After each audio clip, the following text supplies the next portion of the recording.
Salut la team, j'espère que vous allez bien. Je suis heureux de vous retrouver pour cette nouvelle vidéo un petit peu plus longue que les autres.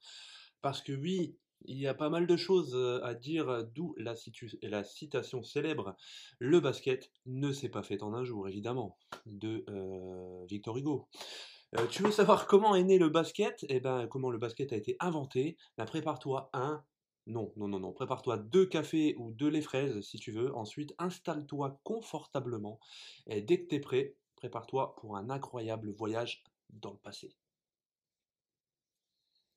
En 1946, deux ligues rivales de basketball s'affrontaient, la National Basketball League, la NBL, fondée en 1937, regroupait des formations basées dans les petits marchés du Midwest américain et présentait le meilleur calibre de jeu. À l'opposé, la Basketball Association of America, la BAA, créée en 1946, s'établissait dans les grands centres. La BAA est mise sur pied par les propriétaires de LNH, Ligue de hockey, qui cherchaient à maximiser l'utilisation de leurs arènes.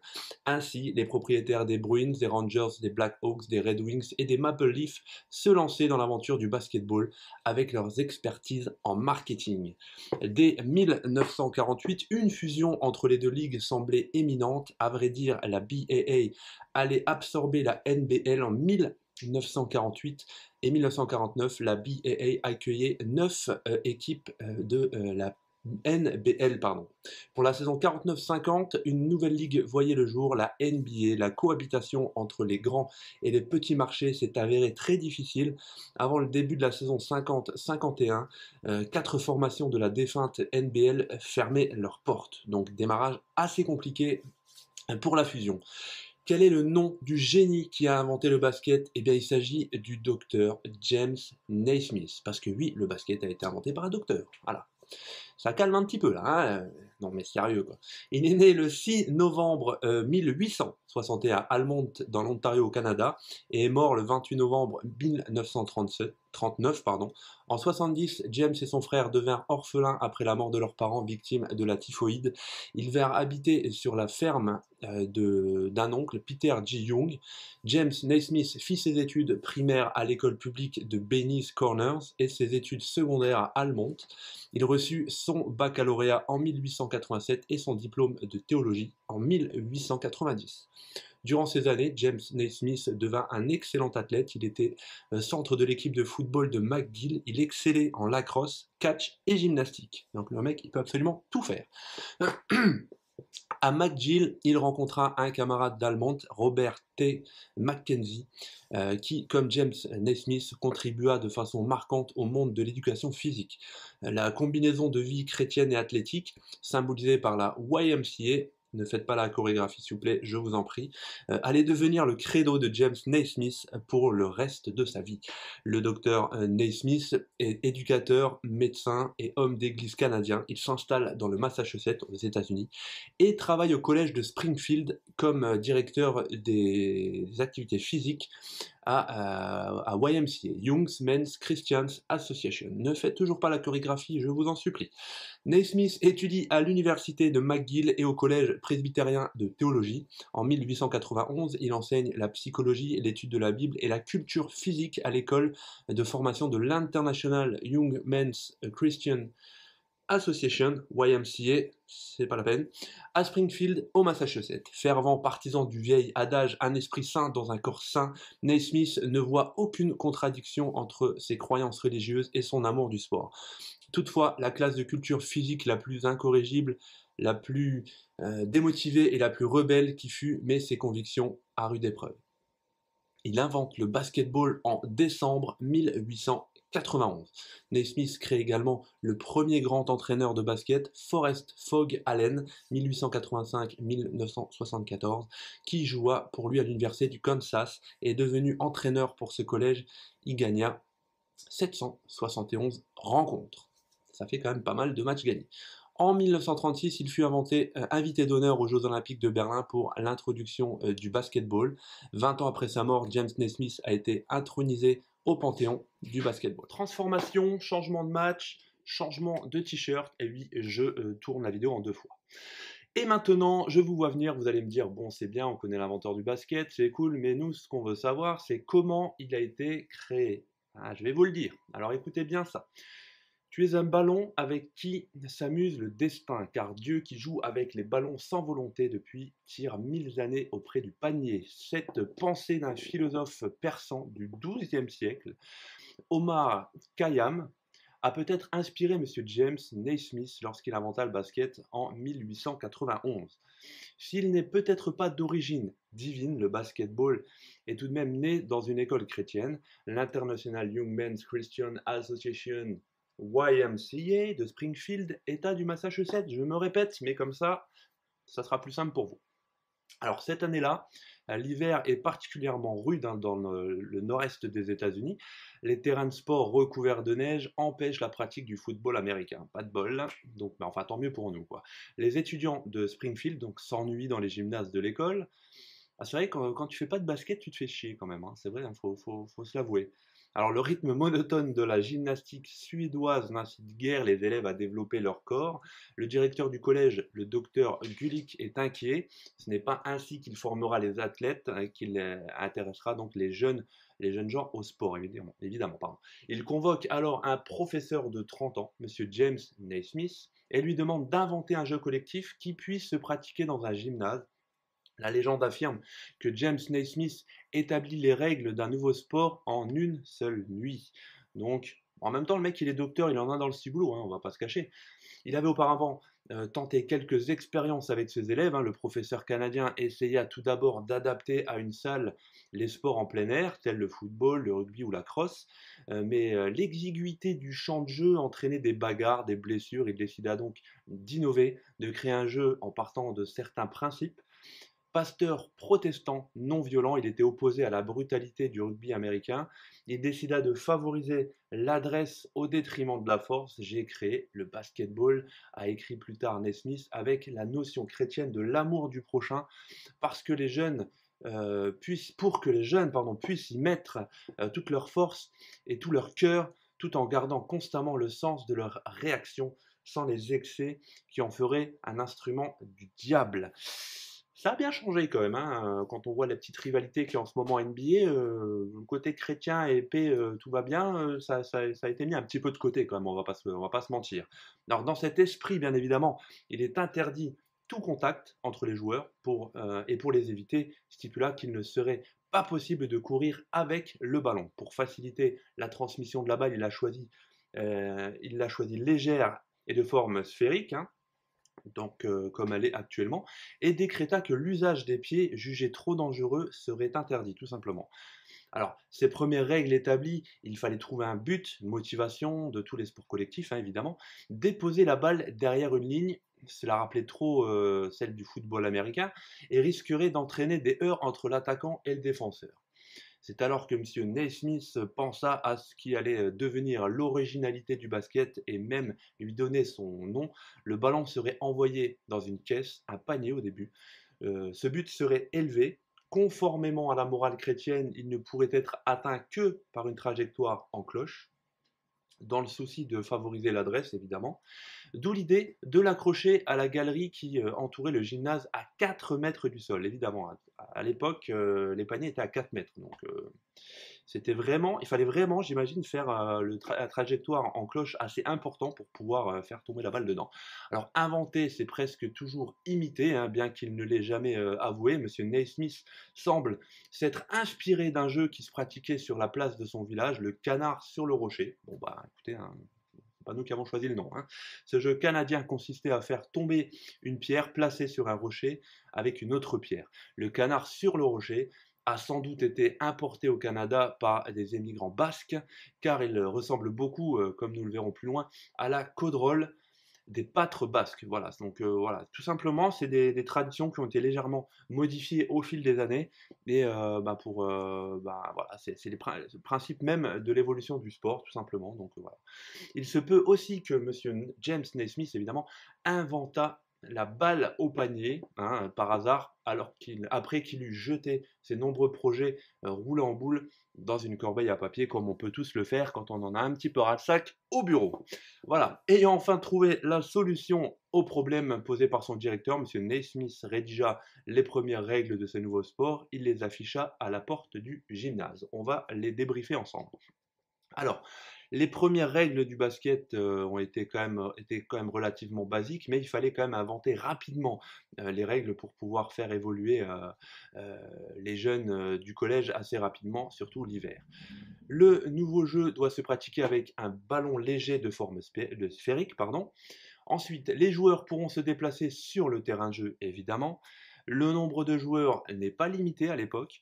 Le but du jeu est de placer la balle dans les paniers situés en hauteur de chaque côté du terrain. Il est interdit de courir avec le ballon. Ah, c'était vraiment particulier au début. Il est interdit de le frapper avec les pieds, donc là c'est toujours d'actualité.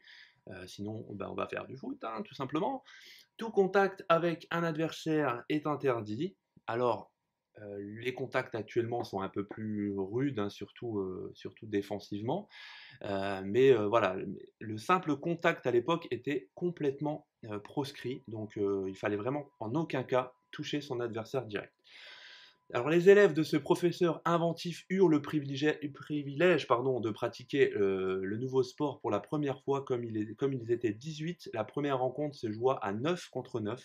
3 avant, 3 centres, 3 arrières, dont un gardien de but. Voilà, donc le mec, il avait intérêt à avoir des grands bras, hein, parce que pour aller défendre à 4 mètres, enfin voilà. Mais bon, c'était original. C'est Stebbins, l'économe du collège, qui se chargea de procurer les buts. Deux cajots de pêche que l'on accrocha aux extrémités de la salle. Personne n'ayant encore pensé à en découper le fond, une échelle était nécessaire pour aller récupérer le ballon.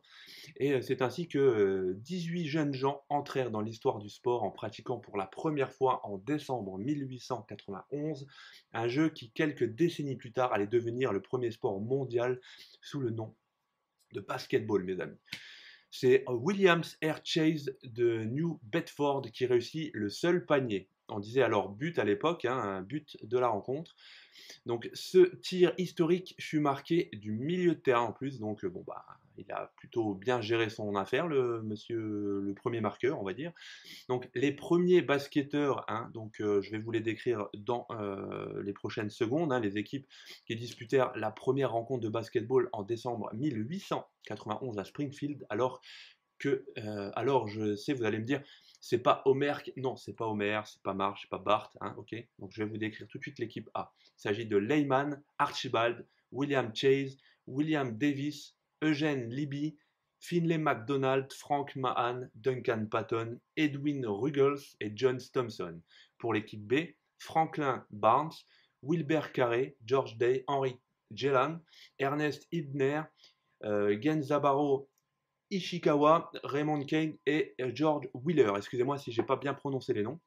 Alors tout de suite, ce nouveau jeu connut un grand succès. Fini les interminables séances de gymnastique. Grâce à Monsieur Naismith, les étudiants pouvaient désormais s'amuser tout en exerçant leur corps.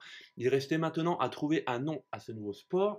Les élèves de sa classe, reconnaissant, suggèrent de lui donner le nom de son inventeur, donc le Naismith Ball. Modeste, hein, bien évidemment, le professeur refusa. C'est alors que Frank Mahan, chef de classe, prononça cette phrase historique. We have a basket and a ball, why not call it basketball? Nous avons un panier et une balle, pourquoi ne pas l'appeler basketball, tout simplement. C'était simple, mais il fallait y penser. Ainsi naquit le basketball moderne en décembre 1891 au collège de Springfield dans le Massachusetts. Ça fait une belle histoire à raconter aux jeunes, hein, pour les endormir. Franchement, ça peut être pas mal. J'espère en tout cas que vous vous endormez pas. Alors, en tout cas, c'est ce que je souhaite, hein. J'espère que vous appréciez la vidéo tout autant que moi. J'ai à la faire. Alors, on prononce basketball ou basketball en un mot ou en deux mots. Alors, ce sont les élèves du docteur Naismith, hein, qui ont baptisé le jeu inventé par leur professeur, le basketball. Alors, basketball avec un tiret entre les deux.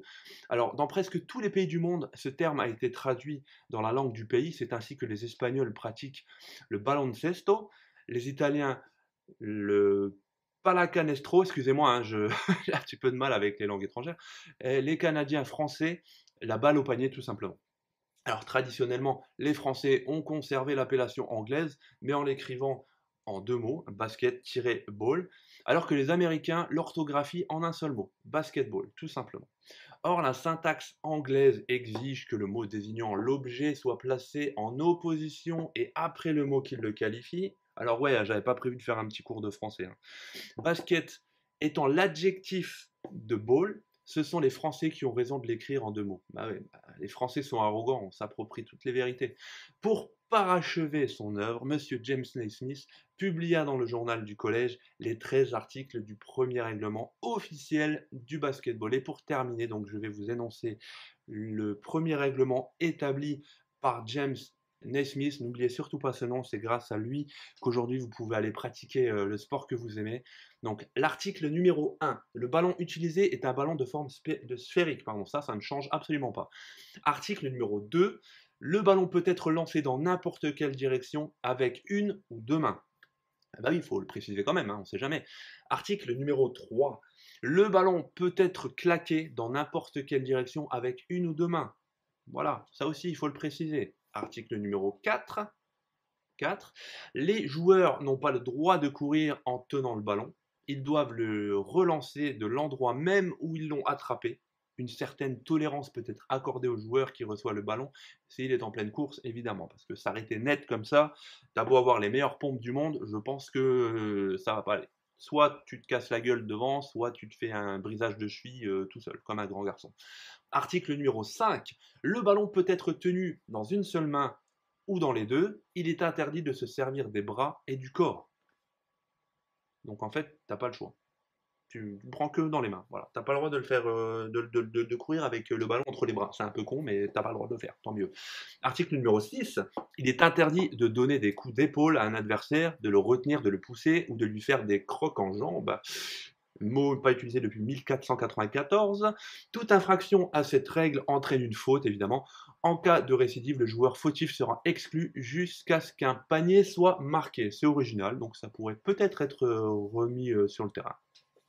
Si l'intention de frapper l'adversaire est évidente, le fautif sera exclu pour toute la partie et ne sera pas remplacé. Article numéro 7, frapper le ballon avec le poing est une faute punie de la même façon qu'une brutalité envers un adversaire. Donc tu n'as pas le droit de mettre une petite patate, une gauche ou une droite au ballon, sinon tu te fais dégager. Article numéro 8, un but est marqué lorsque le ballon a été lancé dans le panier et qu'il est resté. Sauf si les défenseurs en ont modifié la trajectoire, si le ballon reste au bord, le but sera accordé et si un défenseur fait bouger le panier, évidemment aussi. Voilà. Parce que sinon, évidemment, on serait tout le temps en train de secouer le panier pour pas que la balle rentre. Article numéro 9, après chaque sortie du terrain, le ballon sera remis en jeu par le premier joueur qui s'en emparera. En cas de discussion, l'arbitre le remettra en jeu en le lançant droit devant lui. Le joueur qui s'est emparé du ballon sans contestation dispose de 5 secondes pour le remettre en jeu, tout simplement. Passé ce délai, il devra remettre le ballon à un joueur de l'équipe adverse. Tout retard volontaire sera sanctionné d'une faute. Évidemment, si l'équipe mène au score, eh ben, voilà, je vais rester en touche et jusqu'à la fin du match, ça peut être très très pratique. Mais non, Dr. Naismith avait déjà pensé à ça. Super intelligent le gars. Article numéro 10. Le marqueur surveille les joueurs et assure la comptabilité des fautes, lorsqu'un joueur s'est rendu coupable de 3 fautes successives. Le marqueur en avertit l'arbitre. Le fautif peut être alors disqualifié. Pardon, je bafouille. Article numéro 11. L'arbitre est entièrement juge du jeu. C'est lui qui décide seul des remises en jeu et des points marqués. Article numéro 12, la partie est divisée en 2 périodes de 15 minutes, coupées d'un repos de 5 minutes. Voilà. Temps de jeu un petit peu plus court qu'à l'heure actuelle. Article numéro 13, l'équipe qui marque le plus grand nombre de paniers est déclarée gagnante. En cas d'égalité, la partie peut se poursuivre avec l'accord des 2 capitaines jusqu'à ce qu'un panier soit réussi. Donc voilà, de toute façon, il fallait un vainqueur à la fin de la rencontre. J'espère en tout cas que cette vidéo vous a plu. Hein, voilà la team, cette histoire est juste incroyable. Je sais pas ce que vous en pensez, mais quand on observe l'évolution de ce sport, c'est hallucinant. À la base, le basket se voulait être un sport non violent et courtois, mais qu'est-ce qui s'est passé? Je sais pas. Les cyborgs ont débarqué et leur physique de mutant, voilà ce qui s'est passé. Moi, je vois pas d'autres explications à ça. Donc voilà la team, j'espère en tout cas que la vidéo vous a plu. Mets un pouce bleu, abonne-toi, partage la vidéo, lâche un petit commentaire de soutien, ça fait extrêmement plaisir. Vous êtes de plus en plus nombreux à vous abonner. Merci à vous les gars, vous êtes énormes. En tout cas, Moi, je vais me préparer une bière, hein. L'abus d'alcool, bien sûr, est dangereux pour la santé. J'ai déjà plein de sujets sous le coude. Alors, je sais que comment dire, mes publications de vidéos sont un petit peu plus longues, sont pas très régulières. Je m'en excuse, mais j'ai beaucoup de travail. En tout cas, je fais un maximum pour, comment dire, pour vous donner du contenu de qualité. En tout cas, j'ai pas mal de commentaires positifs. Énormément de likes, énormément de vues. Vous êtes 530, je crois, à vous être abonné à ma chaîne. Donc merci du soutien. Je vous remercie infiniment. Et en tout cas, ça a été un plaisir de faire cette vidéo. J'espère qu'elle vous a plu. Je vous donne rendez-vous prochainement pour une nouvelle vidéo. Vous pouvez mettre en commentaire évidemment s'il y a des sujets qui vous intéressent sur le basket. Je ferai des recherches et je vous ferai une vidéo. Voilà, j'espère que cette vidéo vous a plu. Je vous donne rendez-vous très très bientôt pour une prochaine vidéo. Je vous dis à très très bientôt les amis. Ciao ciao.